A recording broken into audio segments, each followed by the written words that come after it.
Hello friends, ಎಲ್ಲರಿಗೂ ನಮಸ್ಕಾರಗಳು. ಸೈಗಾಚಿವ ಸೇರಿದಂಗೆ ನಿಮ್ಮೆಲ್ಲರಿಗೂ ಸ್ವಾಗತ. ಫ್ರೆಂಡ್ಸ್, ನಮಗೆ ಒಂದು ಇತ್ಯರ್ಥ ಈ ಒಂದು ವಿಡಿಯೋದಲ್ಲಿ ಚೈತ್ರ ಹುಣ್ಣಿಮೆ ಅಥವಾ ಹನುಮ ಜಯಂತಿಯ ಸಂಪೂರ್ಣವಾದ ಒಂದು ಪೂಜಾ ವಿಧಾನವನ್ನು ತಿಳಿಸ್ಕೊಡ್ತಾ ಇದ್ದೇನೆ. ಬನ್ನಿ ತಿಳಿದುಕೊಳ್ಳಂತೆ. ಮೊದಲಿಗೆ ಆಂಜನೇಯ ಸ್ವಾಮಿಯ ಒಂದು ಪೂಜಾ ವಿಧಾನ ತಿಳಿದುಕೊಳ್ಳಂತೆ. ನಂತರದಲ್ಲಿ ನಾನು ನಿಮಗೆ ಒಂದು ಹುಣ್ಣಿಮೆಯ ಪೂಜೆ, ನಮ್ಮ ಮನೆದೇವರ ಪೂಜೆಯನ್ನು ತಿಳಿಸ್ಕೊಡ್ತಾ ಇದ್ದೇನೆ. ಬನ್ನಿ ಮೊದಲಿಗೆ ಆಂಜನೇಯ ಸ್ವಾಮಿ ಪೂಜೆ ಯಾವ ರೀತಿ ಮಾಡಬೇಕು ಅಂತ ನೋಡೋಣಂತೆ. ಈ ಪೂಜೆಯನ್ನು ಬೆಳಗಿನ ಸಮಯದಲ್ಲಿ ಬ್ರಾಹ್ಮಿ ಮುಹೂರ್ತದಲ್ಲಿ ಮಾಡಿಕೊಂಡ್ರೆ ತುಂಬಾ ಒಳ್ಳೆಯದು. ಇಲ್ಲಾಂದರೆ ಒಂದು 7 ಗಂಟೆ 7:30 ಹೊತ್ತಿಗೆ ಅದನ್ನು ಮಾಡಿಕೊಳ್ಳಿ. ನಂತರದಲ್ಲಿ ನಮಗೆ ಈ ಹುಣ್ಣಿಮೆ ಕೂಡ ಮುಕ್ತಾಯವಾಗ್ತದೆ.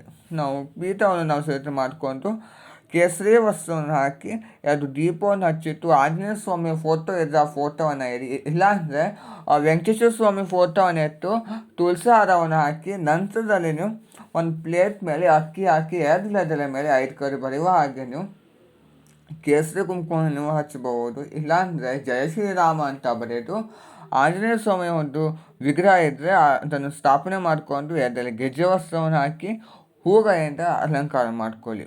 ನೀವು ಆಂಜನೇಯ ಸ್ವಾಮಿ ಫೋಟೋ ಇದ್ದರೆ ಅದನ್ನು ಇರಬಹುದು. ಇಲ್ಲಾಂದರೆ ವೆಂಕಟೇಶ್ವರ ಸ್ವಾಮಿ ಫೋಟೋ ಮುಂದೆನೇ ಈ ಪೂಜೆಯನ್ನು ಮಾಡ್ಬೋದು, ಏನು ತೊಂದರೆನಿಲ್ಲ.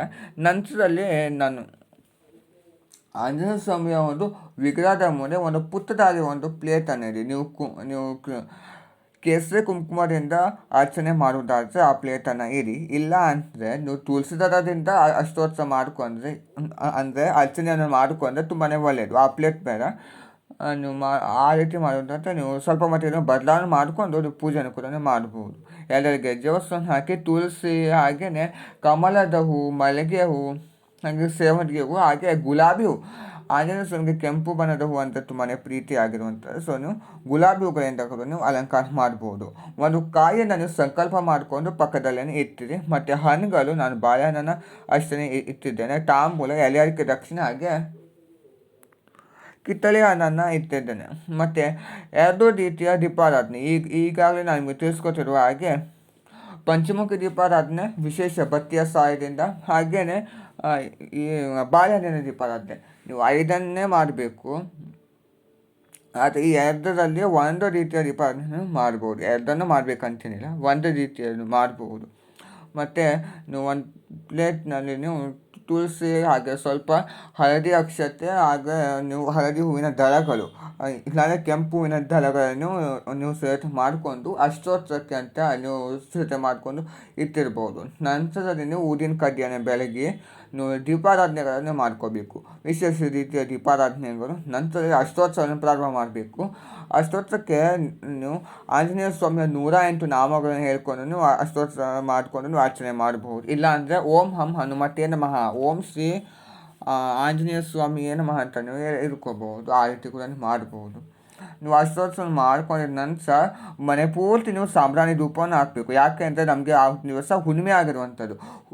ಹುಣ್ಣಿಮೆ ದಿವಸ ನಾವು ನಮ್ಮ ಮನೆ ದೇವರ ಪೂಜೆ ಕೂಡ ನಾವು ಮಾಡೋದ್ರಿಂದ ನಾವು ಈ ನಮ್ಮ ಪೂರ್ತಿ ಮನೆಗೆ ಕೂಡ ಸಾಂಬ್ರಾಣಿ ಧೂಪವನ್ನು ಹಾಕಿ ನಂತರ ದೇವರ ಮುಂದೆ ನಾವು ತೆಗೆದುಕೊಂಡು ಬಂದು ಇಟ್ಟು ನಂತರ ಕಾಯನ್ನು ಒಡೆದು ಮಂಗಳಾರತಿಯನ್ನು ಮಾಡಿ, ಮಂಗಳಾರತಿಯನ್ನು ಪಂಚಾರತಿ ಕೂಡ ಮಾಡಬಹುದು, ಏಕಾರತಿಯನ್ನು ಕೂಡ ಮಾಡಬಹುದು. ಹಾಗೆ ನೀವು ತೀರ್ಥವನ್ನು ಪ್ರೋಕ್ಷಣೆ ಮಾಡಿ ಅಕ್ಷತೆಯನ್ನು ಹಾಕಿ ಪೂಜೆನ ಸಮಾಪ್ತಿ ಮಾಡ್ಕೋಬೇಕು. ಉಪವಾಸ ಇದ್ದು ಈ ಪೂಜೆಯನ್ನು ಆಚರಣೆ ಮಾಡಬೇಕು. ಗುರುವಾರ ನಾವು ಆಚರಣೆ ಮಾಡ್ತೇವೆ. ಸೂರ್ಯೋದಯದಿಂದ ಸೂರ್ಯೋದಯದವರೆಗೆ ನೀವು ಉಪವಾಸವನ್ನಿಟ್ಟು, ಅಂದರೆ ಗುರುವಾರ ಬೆಳಿಗ್ಗೆ ನಾವು ಉಪವಾಸ ಪ್ರಾರಂಭ ಮಾಡಿದ್ದು ಶುಕ್ರವಾರ ಬೆಳಗಿನವರೆಗೆ ನಾವು ಉಪವಾಸವನ್ನು ಆಚರಣೆ ಮಾಡಬೇಕು. ಪ್ರಸಾದ ನಾವು ಯಾವ ಪ್ರಸಾದ ಮಾಡಬೇಕು ಅನ್ನೋದಾದರೆ ಬೂಂದಿ ಲಡ್ಡು ಮಾಡ್ಬೋದು, ಗೋಧಿ ಪಾಯಸ ಮಾಡ್ಬೋದು, ಸಿಹಿಸಜ್ಜಿಗೆ ಮಾಡ್ಬೋದು, ಆ ರೀತಿ ಮಾಡ್ಬೋದು. ಆದರೆ ಉಪ್ಪನ್ನು ಹಾಕಿದ ಮಾತ್ರ ಯಾವುದೇ ಕಾರಣಕ್ಕೂ ಪ್ರಸಾದವನ್ನು ಮಾಡೋದು ಬರುವುದಿಲ್ಲ. ಹಾಗೆ ನೀವು ಕೂಡ ಉಪವಾಸವಿದ್ದಾಗ ಅವತ್ತೊಂದು ದಿವಸ ಈ ಆಂಜನೇಯ ಸ್ವಾಮಿಯ ಒಂದು ಜಯಂತಿಯಲ್ಲಿ ಉಪ್ಪನ್ನು ಹಾಕಿದ ನೀವು ಅಡುಗೆನ ತಿನ್ನಬಾರ್ದು. ಸೊ ಆ ಒಂದು ನೆನಪಿನಲ್ಲಿ ಇಟ್ಕೊಂಡು ನೀವು ಉಪವಾಸವನ್ನು ಆಚರಣೆ ಮಾಡುವಂಥದ್ದು ತುಂಬಾ ಒಳ್ಳೆಯದು. ಯಾಕಂದರೆ ಯಾರೋ ಒಬ್ಬರು ನೀವು ಪ್ರಸಾದವನ್ನು ಕೊಡ್ಬೋದು ಉಪ್ಪನ್ನು ಹಾಕಿದ್ದು, ಅದನ್ನು ನೀವು ಸೇವನೆ ಮಾಡಬಾರ್ದು. ಸೊ ಆ ಕಾರಣಕ್ಕೆ ಮೊದಲನೇ ತಿಳಿಸುತ್ತಾ ಇದ್ದೇನೆ. ಮತ್ತು ಹುಣ್ಣಿಮೆ ಪೂಜೆ ದಿನದಂದು ನಾವು ನಮ್ಮ ಮನೆ ದೇವರ ಪೂಜೆ ಮಾಡ್ತೇವೆ. ಕಳಸನ ನಾವು ಬದಲಾವಣೆ ಮಾಡಬೇಕು. ಕಳಸಕ್ಕೆ ನಾವು ಹೊಸದಾದ ಕಳಸವನ್ನು ಇರಬೇಕು. ಅದರ ಕಾಯಿ ನಾವು ಹೋದ ಅಮಾವಾಸ್ಯೆಗೆ ಇಟ್ಟಿರುವಂಥದ್ದು. ಅಂದರೆ ನಾವು ಈಗಾಗಲೇ ಯುಗಾದಿ ಅಮಾವಾಸ್ಯೆಗೆ ಕಾಯಿಯನ್ನು ಬದಲಾವಣೆ ಮಾಡಿಕೊಂಡು ಕಳಸವನ್ನು ಸ್ಥಾಪನೆ ಮಾಡಿದ್ದೇವೆ. ಅದೇ ಕಾಯನ್ನು ಇಟ್ಟು ನೀವು ನೀರು ಹಾಗೆ ಎಲೆ ಅಷ್ಟನ್ನು ಬದಲಾವಣೆ ಮಾಡಿಕೊಂಡು ಅಮಾವಾಸ್ಯೆ ಇಟ್ಟಿದ ಕಾಯಿನೆ ಇಟ್ಟು ಎರಡು ಗಜ್ಜೆ ವಸ್ತ್ರವನ್ನು ಹಾಕ್ಕೊಂಡು ನೀವು ಪ್ರಸಾದವನ್ನು ಇಟ್ಟು ನಿಮ್ಮ ಮನೆ ದೇವರ ಪೂಜೆಯನ್ನು ಕೂಡ ಮಾಡಬಹುದು.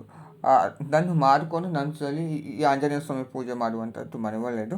ಈ ಈ ರೀತಿ ನೀವು ಆಂಜನೇಯ ಸ್ವಾಮಿಯನ್ನು 5 ವಾರ ನೀವು ಪೂಜೆ ಕೂಡ ಮಾಡ್ಬೋದು. ಅದು ನಿಮಗೆ ಯಾವುದೇ ಸಂಕಲ್ಪ ಇದ್ದರೂ ಕೂಡ ನಿಮಗೆ ಆ ಸಂಕಲ್ಪ ನಿಮಗೆ ಈಡೇರ್ತದೆ. ಸೊ ಆ ರೀತಿ ಕೂಡ ಮಾಡ್ಬೋದು. ಮಂತ್ರ ಅನ್ನೋದಾದರೆ ಓಂ ಆಂಜನೇಯ ವಿದ್ಮಹೇ ವಾಯುಪುತ್ರಾಯ ಧೀಮಹಿ ತನ್ನೋ ಹನುಮಾನ್ ಪ್ರಚೋದಯಾತ್ ಅಂತ ನೀವು ಆಂಜನೇಯ ಸ್ವಾಮಿ ಒಂದು ಗಾಯತ್ರಿ ಮಂತ್ರ ಆಗಿರುವಂಥದ್ದು ಇದನ್ನು ಹೇಳ್ಕೋಬಹುದು. ಹಾಗೆ ಮತ್ತೊಂದು ಮಂತ್ರ ಮನೋಜವಂ ಮಾರುತತುಲ್ಯ ವೇಗಂ ಜಿತೇಂದ್ರಿಯಂ ಬುದ್ಧಿಮತಾಂ ವರಿಷ್ಠಾಂ ವಾತಾತ್ಮಜಂ ವಾನರಯುಕ್ತ ಮುಖ್ಯಂ ಶ್ರೀರಾಮದೂತಂ ಶಿರಸಾ ನಮಾಮಿ ಬುದ್ಧಿರ್ಬಲಂ ಯಶೋಧರ್ಮಂ ನಿರ್ಭಯತ್ವಂ ಆರೋಗತ ಅಜಾರಂ ವಾಕ್ತತ್ವಂ ಹನುಮಂತಂ ಸ್ಮರಣಾರ್ಥಂ ಭವೇತ್. ಓಂ ಹಂ ಹನುಮತೇ ನಮಃ ಅಂತ ನೀವು ಮಂತ್ರನೇ ಹೇಳ್ಕೋಬಹುದು. ಈ ರೀತಿ ನೀವು ಪೂಜೆಯನ್ನು ಕೂಡ ಮಾಡಬಹುದು. ನೋಡೋಣ ಫ್ರೆಂಡ್ಸ್, ಇವತ್ತಿನ ಒಂದು ವಿಡಿಯೋದಲ್ಲಿ ನಿಮಗೆ ಚೈತ್ರ ಹುಣ್ಣಿಮೆ ಅಥವಾ ಹನುಮ ಜಯಂತಿಯ ಒಂದು ಸಂಪೂರ್ಣವಾದ ಒಂದು ಪೂಜಾ ವಿಧಾನ, ದೀಪಾರಾಧ್ಯ ಮಂತ್ರ ಎಲ್ಲರ ಮಾಹಿತಿಯನ್ನು ಕೊಟ್ಟಿದ್ದೇನೆ. ಇವತ್ತು ನೀವು ಈ ಒಂದು ವಿಡಿಯೋ ನಿಮಗೆ ಇಷ್ಟವಾದರೆ ಲೈಕ್ ಮಾಡಿ, ಶೇರ್ ಮಾಡಿ, ಕಮೆಂಟ್ ಮಾಡಿ, ಹಾಗೆಯೇ ಒಂದು ಸಬ್ಸ್ಕ್ರೈಬ್ ಮಾಡ್ಕೊಳ್ಳಿ. Thank you.